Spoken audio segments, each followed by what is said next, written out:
Continuamos en La Venganza Será Terrible. Estamos en Buenos Aires, en el Auditorio Caras y Caretas. Mañana también estaremos aquí desde las 8 de la noche. Los esperamos en la calle Venezuela 330, ahí nomás de Plaza de Mayo. Sí, sí. Tenemos aquí unas lindas historietas. Son 3 triángulos amorosos. Así que vienen por el lado de los escritores, más bien. Upa, interesante. Sí, sí. Empecemos con Víctor Hugo. El gusto enorme No, de señor, saludarlo. por favor. Señor.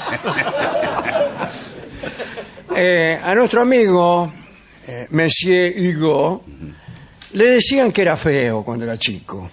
Su hermano lo llamaba la bestia. Y él se lo creyó. Pasan muchos, ¿no? Sí, sí. Que son como el patito feo. Claro. Cuando niños soportan las burlas de sus familiares, pero un día devienen en cisnes. Él se lo creyó hasta bien entrado en años. Ya en la edad adulta, Víctor Hugo se jactaba de que las damas... Discúlpeme, No, bueno, no, me no se emocionó. emocione. Oí Sí, sí. hablar de las damas y sentí que la emoción se apoderaba de mí. Víctor Hugo, digo, se jactaba de que las damas lo encontraban irresistible e incluso se quejaba de haber perdido muchos años de amor por hacer caso de los pareceres ajenos. Bien, Claro, porque le decían que era feo. claro. ¿Sos feo? ¿Vio en la familia? Sí, sí, sí. Dice, qué feo que sos, qué feo que sos. Y después el tipo a los 50 años descubre que las minas se mueren por él. Y yo, ¿qué estuve haciendo todo este tiempo? Haciéndole caso a mi primo. Con ella. Pero era hermosa. La ceremonia no fue para nada grata. El hermano de Víctor, Eugène, Sí. digamos ya que es francés. Qué curioso. Más lindo, me gusta más en inglés. Eugène. Sí. Que Eugène. Y que Eugenio ni hablar. Claro, sí, Eugenio. No. Bueno, el Eugenio andaba enamorado también de Adele. Ah, por eso. Era feo. Claro. Pero cuidado, porque en la fiesta misma el hermano se volvió loco y tuvo que ser encerrado en un manicomio. ¿Te imaginas? Se arruina la fiesta. Sí, sí. Sí, bueno, sí, señor. Bueno, allá por 1831, Adele tuvo con Víctor Hugo 4 hijos. No, será allá por 1831. Digamos lo mejor. Claro, fue Hacia 1831, Adele ya tenía Claro. con Víctor Hugo 4 hijos. Pero andaba de novio con uno, que no era otro que el Sainte-Beuve, según las crónicas y según todo el mundo, un crítico que parecía haber nacido viejo.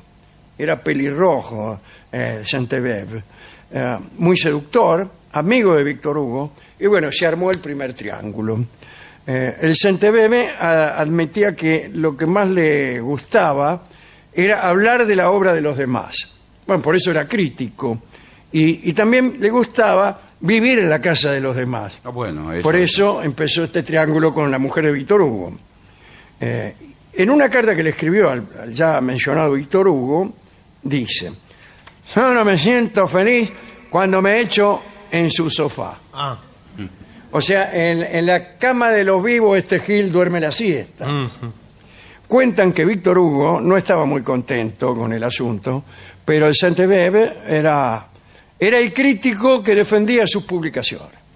Era el tipo que Claro. mejor hablaba de Víctor Hugo. Entonces, más, ¿qué me importa? Dijo. Otro Eugenio, que es Ionesco, que se interesó por el tema, por este triángulo, escribió que cuando el Sainte-Beuve admitió su amor, Víctor Hugo respondió que no tenía importancia y le pidió que siguiera con su esposa y también con sus buenas críticas. Pasaron algún tiempo los 3 juntos hasta que Víctor Hugo se hartó y le pidió al Sainte-Beuve que se fuera. La reacción del crítico más influyente de la época fue volverse en contra de quien era su escritor preferido. Y entonces despreció su obra y continuó así durante muchos años, incluso espiando la vida personal de Víctor Hugo para batirla públicamente. Tras la muerte de Víctor Hugo, sus parientes encontraron en la biblioteca un sobre con 3 sellos negros y con la palabra pudenda. Digamos que sería algo de lo que avergonzarse. El sobre contenía cartas comprometedoras de Adele a Sainte-Beuve. Que y el Sainte-Beuve le envió esas cartas a Víctor Hugo para hacerle comprender el alcance de la traición. Las cartas que la propia mujer de Víctor Hugo le mandaba al Sainte-Beuve, el Sainte-Beuve se lo mandó a Víctor Hugo. El otro, ¿cómo? Imaginás, ¿no? Leyéndolo. Sí, sí. Pero hubo otro ménage à trois en la vida de Víctor Hugo. Allá por 1833 estaba buscando actores para la representación de Lucrecia Borgia. Y apareció una muchacha hermosa llamada Juliette Drouet y se presentó ahí, ¿no? Y él le asignó un pequeño papel. En los ensayos, Víctor Hugo comenzó a cortejarla. Y una noche de febrero de 1833 consumaron el amor. Hugo no tenía intención de abandonar a Adele ni a sus hijos, pero no importa, Juliette aceptó ser su amante y se mudó cerca de su casa. Durante años, Juliette le escribió a Monsieur Hugo cartas de amor. Llegaron a contarse 2000. Es mucho, ¿no? Es mucho, y más para un tipo como Víctor Hugo, que Sí. estaba escribiendo. Claro, ¿en qué momento? Tenía que escribir un montón de novelas y le llegaban las Todo el cartas de la tiempo llegaba tipa. venía ¿Con quién cartera. estabas anoche? ¿Qué sé yo? Bien. Cuando Víctor Hugo debió exiliarse a Bélgica, Juliette lo siguió. Y también en Bélgica fue su vecina. Expulsados de Bélgica, ella volvió a seguirlo. Y a cada lugar que iba, Juliette se convertía en vecina y Víctor Hugo, lo más tranquilo, continuaba encontrándose con ella. Pero la no es cosa que la no- estaba acosando. Pero no. la mujer no sospechaba que siempre Esa- estaba no, la no misma solo lo vecina. sospechaba, En lo todo sabía. Claro. Bueno, en 1859, Napoleón III dio una amnistía a los exiliados. Y todo esto ya venía durando mucho. Calcule, empezó en 1833. En 1859, Napoleón III da una amnistía. Víctor Hugo vuelve a Francia y allí se enfermó. Fue en ese momento cuando Adele y Juliette se juntaron por primera vez junto a Víctor Hugo y no se separaron más. Vivieron junto con él. Años más tarde, en 1867, cuando Adele cayó enferma, le regaló a Juliette un camafeo que Víctor Hugo le había dado durante su compromiso, ¿no? Y cuando Adele perdió la vista, Juliette leía para ella. Adele murió en 1868, pero Víctor Hugo no se casó con Juliette, siguió con ella, pero también con muchísimas amantes, entre las que estaban Sara Bernard, la actriz, una hija de Teófilo Gautier y otras. Hugo tenía por entonces 68 años y solía decir: el día en que nadie me ame, confío en que moriré. Y eso sucedió 2 años después de la muerte de Juliette, que murió en 1885. No, Víctor Hugo murió en 1885. A los 83 años murió Víctor Hugo. Así que este es el primer triángulo. Linda historia. Linda. Segundo triángulo con Iván Turgenev. Un poco de él nació en 1818 en Oriol, en Rusia. Parece que la mamá de Turgenev, Bárbara Petrovna, regenteaba despóticamente la finca en la que vivían y se creía una reina, se creía.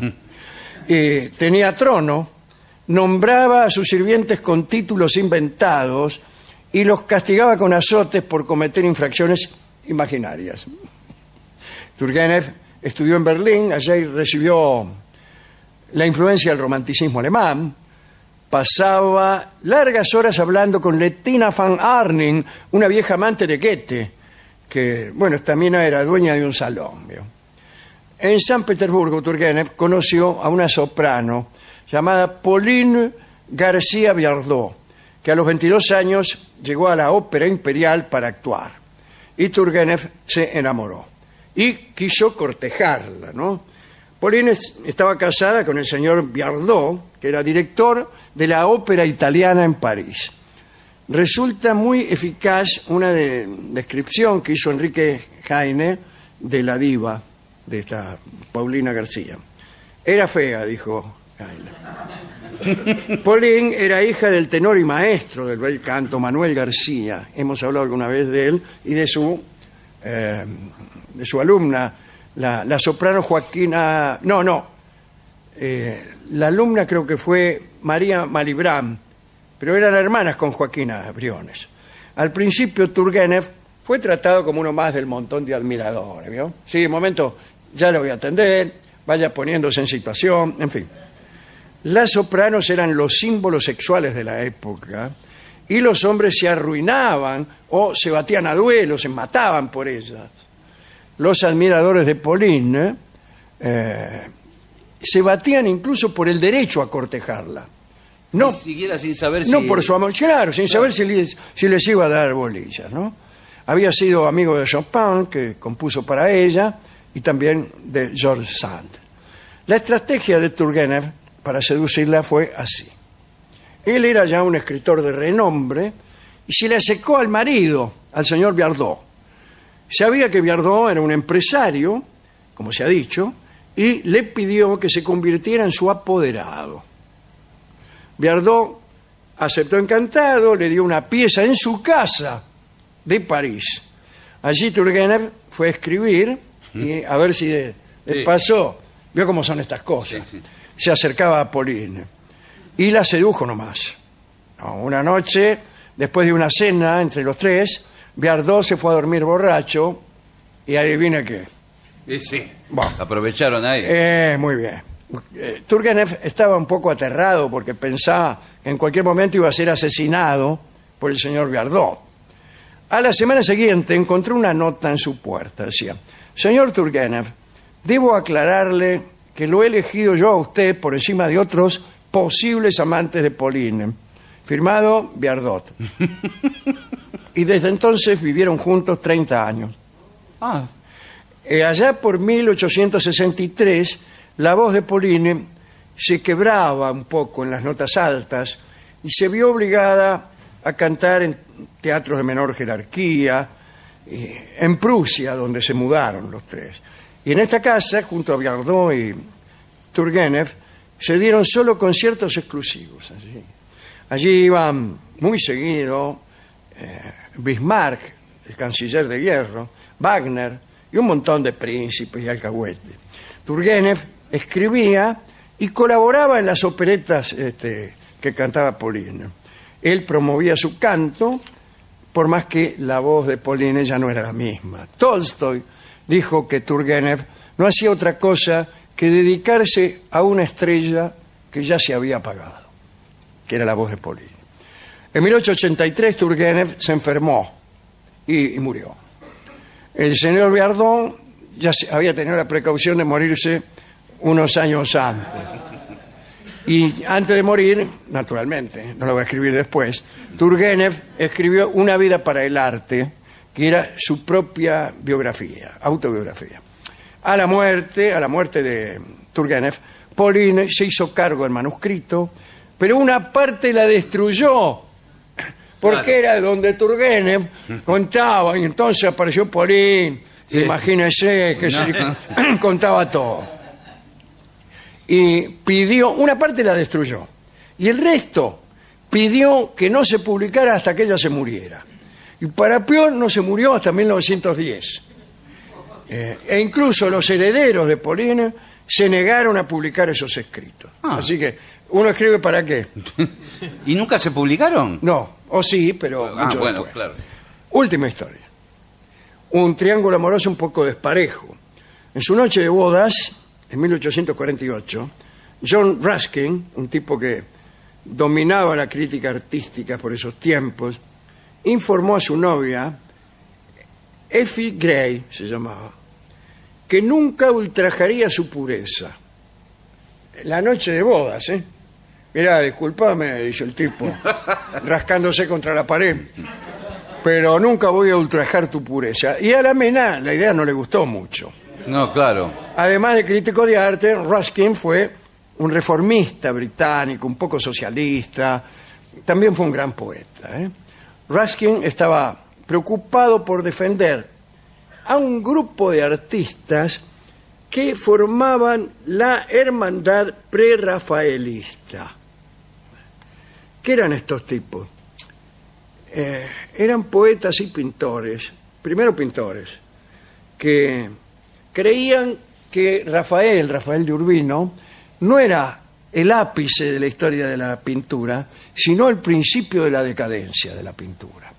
Y entonces preferían a los primitivos italianos y flamencos anteriores a Rafael, que eran unos tipos que pintaban con mayor inocencia y, a juicio de los prerrafaelistas, con mayor autenticidad. Bueno, F. Gray, la Mena esta, al final, ¿qué hizo? Abandonó a John Ruskin y se fue con otro pintor llamado, no con otro pintor, con un pintor llamado John Millet. Se casó con él, tuvo 8 hijos. Chao. Ruskin quedó solo y fue a golpearle la puerta a una pareja. A la pareja que formaban el pintor Dante Gabriel Rossetti y su modelo, Elizabeth Siddal.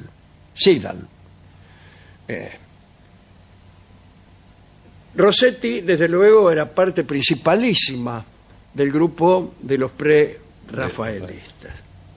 Y Ruskin se unió a aquella pareja castamente, como era su estilo. Vivió con ellos y participó como observador, disculpen, Sí, sí. de las reuniones amorosas de sus anfitriones. Y eran felices los tres. Lo bautizaron Pirulo y eran felices los tres. Él pues, se quedaba ahí y miraba. Se quedaba ahí y miraba. En fin. A su manera, Ruskin, ya sabemos cuál es su manera, ¿no?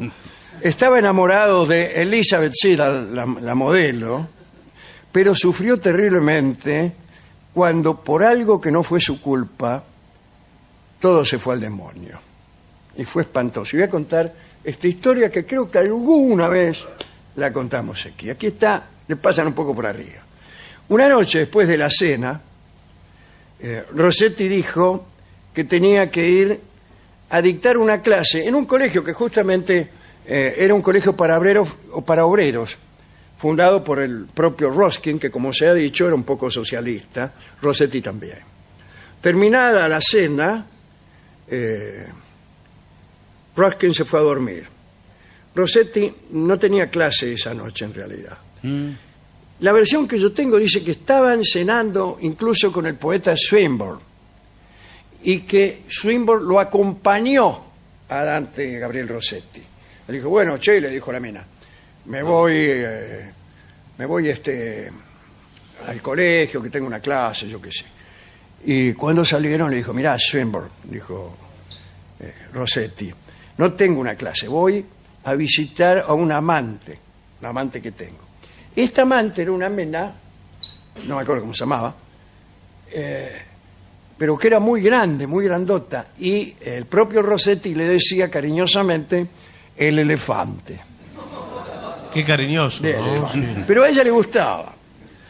Bueno, Rossetti se quedó, Swinburne se fue, Sí. Rossetti se fue a la casa de su amante, del elefante, y cuando volvió, encontró que Elizabeth estaba muerta.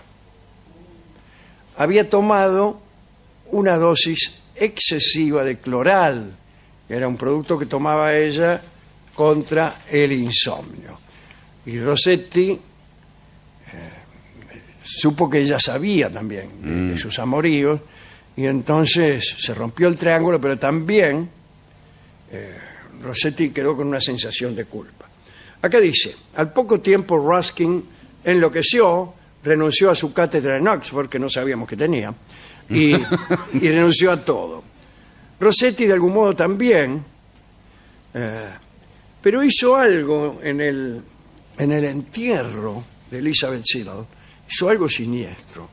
Tenía él un cuaderno de poemas y de escritos que eran muy buenos, y tenía una sola copia. se los puso en el ataúd de la Sí, Mena, sí. Elizabeth Siddal. Lo cerraron el ataúd, lo enterraron con el libro de poemas. Como si le ofrendara algo, ¿no? Y después Rossetti se fue a vivir a una quinta por ahí. En fin, estaba un poco inestable, bueno, lo que sea. Pero se fue a vivir a una quinta. Ahora, mirá lo que pasa. Vienen los amigos, Swinburne, todos esos Sí. tipos, y le dicen, che, ¿cómo vas a poner el cuaderno de esos versos? Algunos de Claro, sus claro. amigos los conocían. ¿Y no tenés copia? No, es el tipo. No puede ser que hayas hecho eso, es la mejor obra de tu vida.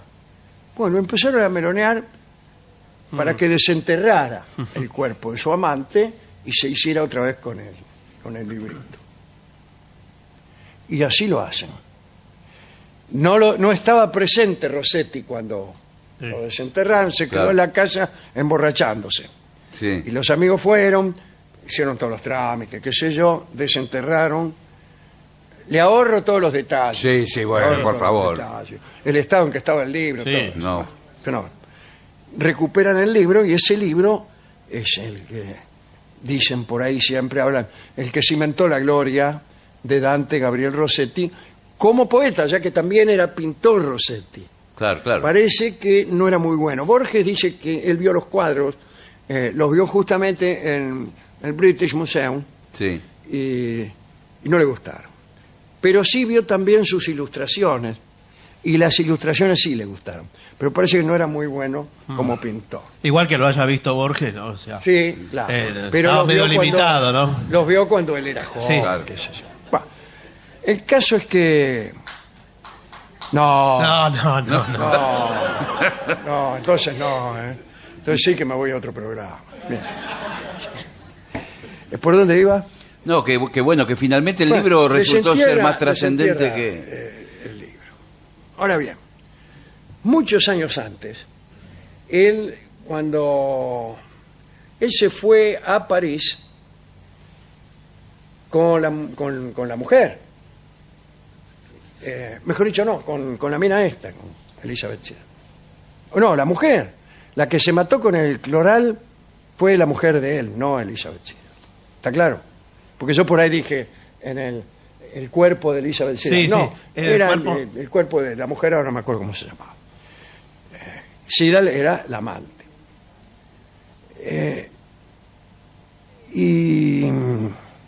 Había pintado un cuadro. Se fue de luna de miel con la mujer y pintó un cuadro donde estaban él y la mujer mirando hacia un bosque donde había una visión que también eran él y la mujer. Eran él y la mujer mirándose a sí mismos. Y hay una leyenda que está en muchos lugares del mundo, en Alemania muy fuertemente, la leyenda del doble, que dicen que cuando uno se encuentra con uno mismo, se muere. Ah, El doppel es el doble. Y aquí están los dos, mirándose, Sí. ¿no? Él y la mujer. La mujer, que como hemos dicho, se tomó una dosis de cloral, murió, Rossetti le metió el libro, después la desenterraron, bla, bla, bla. En una de esas, con el paso de los años, es Rossetti el que toma una dosis de cloral. Y se muere de la misma forma que se murió la mujer. Lo que le da al cuadro ese, Claro, como un se sentido. llama, creo, conociéndose a ellos mismos, algo así se llama, le da un sentido premonitorio, ¿no? Igual esto no forma parte del triángulo, sino que forma no, parte bueno, pero qué de algunas historia. tonterías que uno conoce. El triángulo era Ruskin con Dante Gabriel Rossetti La mujer, y la amante claro. de Elizabeth Siddal. Bueno, Qué música. sí, me he extendido un poco, pero había cosas divertidas aquí, ¿no? Son 3 triángulos estos, 3 Sí. triángulos, o sea, Cada triángulo 3 puntos. Sí. 9 puntos. 9 puntos. 9 puntos se llama el tango que vamos a escuchar. ¿Pero qué tiene Compuesto por Francisco Canaro. Seguramente que ver? No. un día se habrá acordado Canaro ¿De qué? de estos triángulos amorosos. ¿Pero qué es 9 puntos? 9 puntos en realidad era la velocidad máxima de los tranvías. Cuando se decía que el tipo puso los 9 puntos, Iba rápido. y iba rápido a la noche, Claro. el 22 iba a Quilmes, Claro. el tranvía 22, ¿no? Entonces, como no había nadie en la casa, ponían los 9 puntos.